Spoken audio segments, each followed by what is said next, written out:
Hello friends, I am Abhishek and welcome to my channel Asli Masala. और आज हम बात करने वाले एक ऐसी पर्सनैलिटी के बारे में जिन्होंने अपने लाइफ टाइम करियर में बहुत कुछ अचीव किया, जिनमें से कुछ actor, anchor, author, body builder, director, governor, writer and producer जैसे कुछ अचीवमेंट शामिल थे। तो हम बात कर रहे हैं the one and only living legend Arnold Schwarzenegger के बारे में। तो शुरू करते हैं। आर्नोल्ड का पूरा नाम आर्नोल्ड एलोइस श्वार्ज़नेगर था और उनका जन्म 30 जुलाई 1947 को थाल स्टेरिया, ऑस्ट्रिया में हुआ। उनके पिता का नाम गस्टव श्वार्ज़नेगर और माता का नाम ऑरेलिया श्वार्ज़नेगर था। उनके पिता एक पुलिस चीफ थे और उन्होंने वर्ल्ड वार 2 के दौरान अपने देश और लोगों की सेवा की, जिसके कारणवश उन्हें हॉस्पिटलाइज भी होना पड़ा। आर्नोल्ड कहते थे कि उनके पेरेंट्स बहुत ही स्ट्रिक्ट थे और वो बिना इजाज़त के कोई भी काम नहीं कर सकते थे, मगर उनकी माता ऑरेलिया को वो बहुत चाहते थे और अपने मन की हर बात उन्हें बताया करते थे। वैसे तो शिक्षा में आर्नोल्ड एक सामान्य स्टूडेंट रहे, पर वो हमेशा खुश रहते थे और हमेशा एक्टिव रहा करते थे। आर्नोल्ड बताते हैं कि पैसे की बहुत तंगी हुआ करती थी और आर्नोल्ड एक कैथलिक फैमिली से बिलोंग करते थे। आर्नोल्ड ने वेट ट्रेनिंग 1960 से शुरू कर दी थी और एक बार जब उनके सॉकर कोच उनकी टीम को एक जिम लेकर के गए, उसके बाद उनको बॉडी बिल्डिंग में इंटरेस्ट बढ़ गया। फिर आगे जाके आर्नोल्ड ने अपनी 14 साल की एज में करियर के लिए सॉकर की जगह बॉडी बिल्डिंग को चुना। हालांकि वो 15 साल की एज तक सॉकर के कई इवेंट्स में हिस्सा लिया और उसी के साथ जिम में भी समय बिताया करते थे। फिर बाद में उन्होंने पूरी लगन के साथ वेट ट्रेनिंग करना शुरू कर दिया था और उन्होंने डैन फॉर्मर के साथ में इंटेंसिव प्रोग्राम सीखना भी शुरू कर दिया। आर्नोल्ड ने बॉडी की साइकोलॉजी को सीखा, मानसिक शक्ति को जानने के लिए, जिसे बॉडी टू माइंड कनेक्शन भी कहा जा सकता है। 1961 आर्नोल्ड को former mister Austria Kurt Marlon मिले, जिन्होंने आर्नोल्ड को अपने साथ ट्रेनिंग करने के लिए बुलाया। शुरुआती दौर में आर्नोल्ड बताते हैं कि वो ऑफ डे को भी जिम ओनर से रिक्वेस्ट करके जिम ओपन करके ट्रेनिंग किया करते थे। वो बताते हैं कि जिस दिन वो वर्कआउट नहीं कर पाते थे, उस दिन उनको एक बीमार की तरह फील होता था। फिर आर्नोल्ड ने 18 वर्ष की आयु में अपना पहला body building competition junior mister Europe compete किया। हालांकि वो बताते हैं कि उनके माता पिता उनके बॉडी बिल्डिंग करियर के बिल्कुल विरोध में थे, जिसका कारण आर्नोल्ड जर्मन ऑस्ट्रियन मानसिकता को बताते थे, मगर वो अपने निर्णय पे दृढ़ रहे। आर्नोल्ड ने सोच लिया था कि अब ये और नहीं चलेगा, मुझे बहुत अमीर इंसान बनना है और लाइफ में कुछ करके दिखाना है। 1965 में आर्नोल्ड ऑस्ट्रिया आर्मी में रहे, जो किसी भी ऑस्ट्रेलिया के नौजवान को 18 वर्ष की आयु में जाना पड़ता था। और उसी वर्ष आर्नोल्ड ने मिस्टर जूनियर यूरोप जीता। उसके बाद आर्नोल्ड ने अपनी बॉडी बिल्डिंग करियर को कंटिन्यू किया। अपनी 20 वर्ष की आयु तक आर्नोल्ड ने काफ़ी बॉडी बिल्डिंग कंपटीशंस में भाग लिया, जिसमें mister universe, mister Europe, power lifting जैसे कई इवेंट शामिल थे। आर्नोल्ड को best built man of the Europe का खिताब भी मिला। आर्नोल्ड ने अपना पहला मिस्टर यूनिवर्स टाइटल 1967 में जीता। आर्नोल्ड बॉडी बिल्डिंग में काफ़ी नाम कमा चुके थे और वो जानते थे कि मिस्टर यूनिवर्स ही मेरा यूएस जाने का एकमात्र टिकट है। और फिर उनको लाइफ का एक टर्निंग पॉइंट मिला, जिसका नाम था जो विडर, जिसकी वजह से आर्नोल्ड का यूएस जाने का सपना अक्टूबर 1968 में पूरा हुआ। जो से मिलने के बाद उनकी IFBB प्रो बॉडी बिल्डिंग की शुरुआत हुई और वो 1969 में उन्होंने अपना पहला IFBB प्रो शो compete किया, जिसका नाम था मिस्टर ओलंपिया, जिसके को फाउंडर जो विडर थे, जिसको जो एंड उनके भाई बेन विडर ने 1965 में शुरू किया। आर्नोल्ड ने अपना पहला प्रो IFBB मिस्टर ओलंपिया 1970 में जीता और उसी वर्ष आर्नोल्ड ने अपने आइडल रेज पार्क को मिस्टर यूनिवर्स कंपटीशन में पछाड़ दिया। फिर उन्होंने पीछे मुड़कर कभी नहीं देखा। आर्नोल्ड ने 1970 के साथ 1971, 72, 73, 74 और 75 एक के बाद एक मिस्टर ओलंपिया टाइटल जीते, जिस टॉपिक पर एक मूवी भी बनी है जिसका नाम था पंपिंग आयरन, जिसमें 1975 ओलंपिया को भी दर्शाया गया है।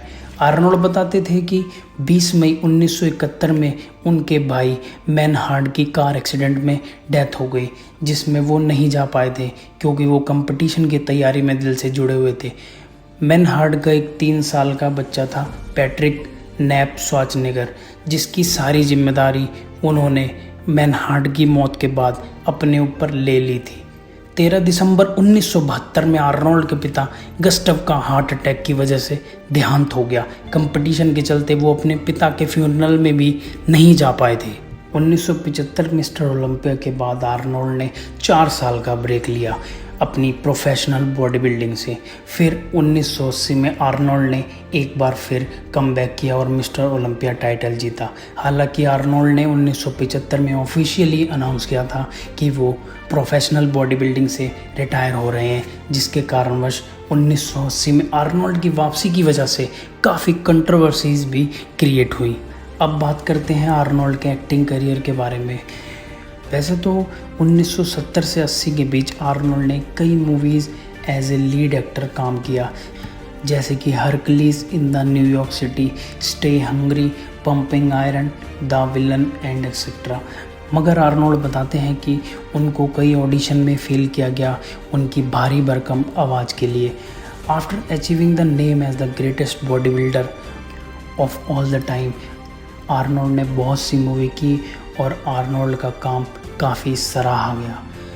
9 मई 1986 को आर्नोल्ड का विवाह मारिया श्रीवर से हुआ, जिसके बाद वो 4 बच्चों के पिता बने, जिनका नाम था Christina, Katherine, Christopher and Patrick. हालांकि आर्नोल्ड का एक और चाइल्ड था जिसका नाम था जोसेफ, और वो आर्नोल्ड की एक हाउसकीपर के साथ हुआ, जिसकी वजह से आर्नोल्ड की पत्नी मारिया ने 2011 में डाइवोर्स फाइल किया और 2017 को आर्नोल्ड और मारिया का डाइवोर्स फाइनल हो गया।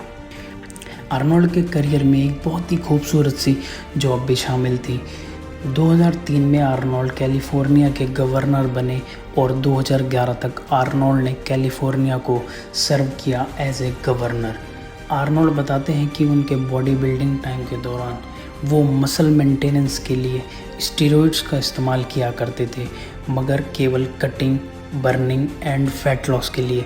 वो मसल बिल्डिंग के लिए स्टेरॉइड्स का इस्तेमाल नहीं करते थे। आर्नोल्ड को बहुत हैवी व्हीकल्स का भी शौक़ रहा। उनके पास में M47 पैटन टैंक, हमर H1S, Harley Davidson, fat boy जैसे काफ़ी टॉय शामिल थे, और वो यूएस के पहले सिविलियन बने जिसके पास हमवी जैसा व्हीकल था।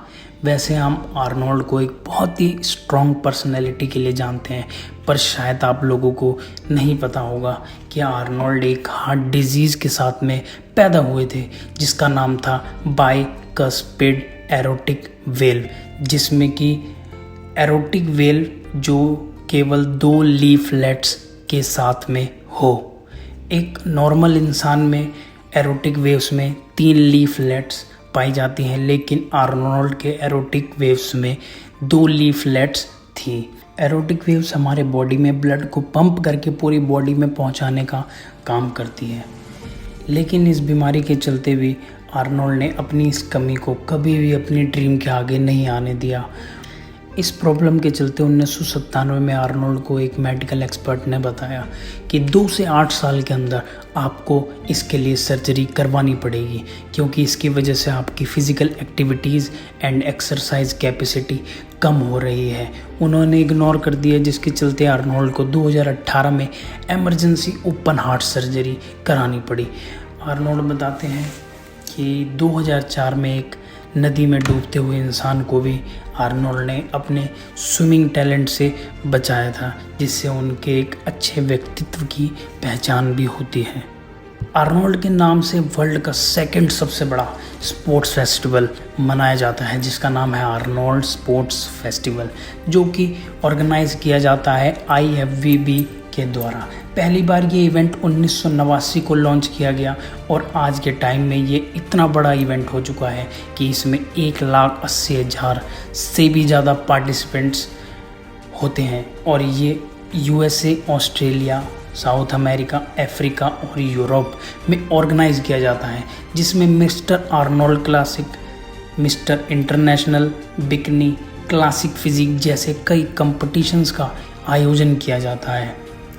आर्नोल्ड ने कुछ बुक्स भी लिखी थी, जिनमें से कुछ का नाम Arnold developing a Mister Universe physique Schwarzenegger, Arnold the education of bodybuilder, Arnold's body shaping for woman, the new encyclopedia of modern bodybuilding. ये थी आर्नोल्ड एलोइस श्वार्ज़नेगर की लाइफ से जुड़ी कुछ बातें। अगर आपको मेरा वीडियो अच्छा लगा तो please subscribe, like and share करें।